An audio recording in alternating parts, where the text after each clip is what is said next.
Hi folks, welcome back. Now, as you notice, we are now in March. At the end of the last video I did say we had some footage problems, and unfortunately we did lose about 6 months worth of the year. Not much has changed. We did miss out on the entire last harvest. We had a very good harvest, and I've also bought an extra plot of land. It's the bit that was the old abandoned farmyard, the one with the grapes plot on it. So we did go ahead, we purchased that. And you notice we've got an absolute pile of money in the bank, £307,000. And most of this came around because firewood in December is worth an absolute fortune, I discovered. I didn't realise this at the time, but yeah, it brought in loads of money for us. So we invested some of that in a new plot of land, and obviously we've got a load of cash saved up still.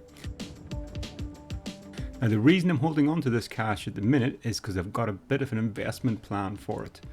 I've got an idea of something that might make us a good bit of money, so we're holding out on that. And as you see here, I've just got rid of some sunflower oil there as well. That's brought in quite a few £1,000 for us as well. We're cash rich at the minute, we are doing well. I've put up a cow barn on the new farm. You just see us driving past it there. It's going to be where my milking cows and stuff go into. So I'm going to use a little cow pen in the forest as kind of my breeding pen. That's where the calves, young heifers, things like that will stay. And then whenever they're ready to start milking, I'll move them across into my big barn. I'll maybe buy a few milking cows as well. I can't quite afford to at the minute, just purely because I know we've got a lot of money, but I need that money for something. But as you see there, sorry, I was just putting in a new field as well. We haven't really touched this ground much at all. I've taken down a few trees, etc., but not done much. Now we've got loads of stuff happening around the farm here. You see you've got a grass to cut. This is one of my kind of cheeky in-betweeny type crops. We're in March in the year, so this crop was put in just purely to cut and harvest before I actually put in my grain crop. So I've been trying to kind of build up my grass stocks here and there rather than having a permanent grass field, but I don't know how well this is working out because it is kind of quite a bit of extra work having to replow or reharvest the ground each time and stuff. So I'll maybe end up just having to dedicate a field. And this is my money making scheme. I'm going to hit it hard for cotton.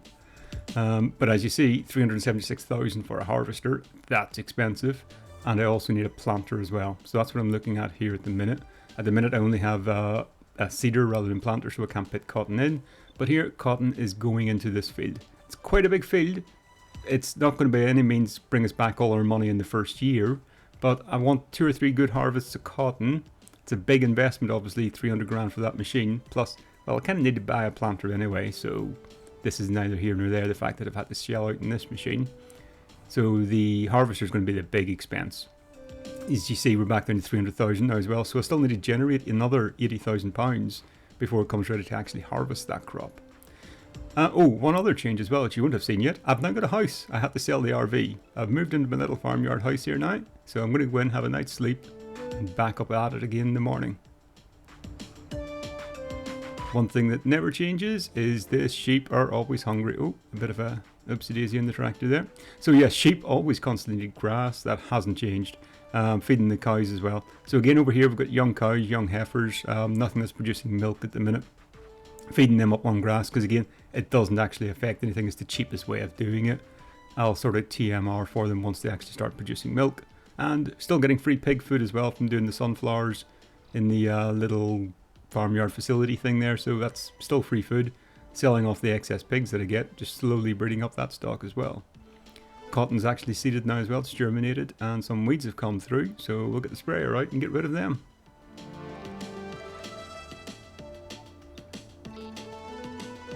I don't know how much I'll actually get out of this field. Cotton is worth a fair bit, or I'll maybe keep the cotton turned into fabric and then it's worth a whole lot more. So I haven't actually researched and looked at it properly yet, but yeah, there's things I can do on this. So at this point we're over at the new ground now as well, I believe, just getting these fields turned around. It's going to be a bit of a square field, unfortunately. I don't really like the fact that it's square, but there's kind of no natural features that I have to work around there, so it'll be square for now. I'm sure it'll probably expand again in the future. Get some lime down this new ground. It'll obviously take a bit of liming as well. And I did forget, I need to actually scan this ground, so get some results back on that. That'll affect how much lime, how much fertilizer and seeds and stuff that I need to be putting into it. I think it's all pretty decent ground across here, so hopefully we should get some good yields.